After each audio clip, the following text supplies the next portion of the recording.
अगर आपको कोई छोड़कर चला जाए या कुछ लोग आपसे आंखें फेर लें तो गमगीन हो जाते हैं हम।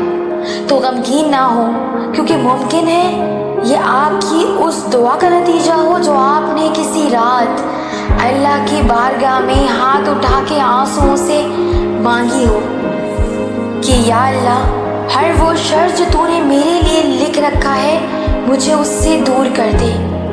बाज़ लोगों की मौजूदगी हमारी ज़िंदगी में हमारे लिए शर का सबब होता है, नुकसान दे सकता है उनका हमारी ज़िंदगी में होना। हमें उनसे कोई भी नुकसान पहुंच सकता है, जिस्मानी, रूहानी या ईमानी।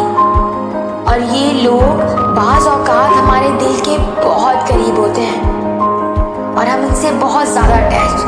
और जब वो हमें छोड़ जाते हैं या किसी वजह से हमसे मुंह मोड़ लेते हैं तो हमें बहुत सदमा पहुंचता है, क्योंकि हमें उनसे ये उम्मीद नहीं होती।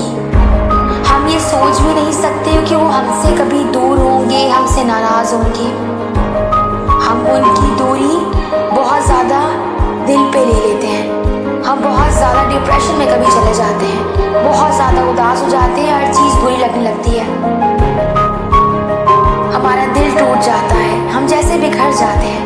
लेकिन इस मकाम पर हमें अल्लाह की हमसे मोहब्बत और इसकी कमाल हिकमत के मुतालिक सोचना चाहिए कि अल्लाह ने हम पे रहम किया और हमें इसके शर से बचा लिया। न जाने हम किस मुसीबत में पड़ जाते, किन परेशानियों में घिर जाते, तो हम अल्लाह का शुक्र अदा करते हैं। तो हमें अल्लाह का शुक्र अदा करना चाहिए, क्योंकि हमारी ज़िंदगी में जो होता है वो अच्छे के लिए होता है, क्योंकि अल्लाह कभी अपने बंदों के लिए बुरा नहीं चाहता।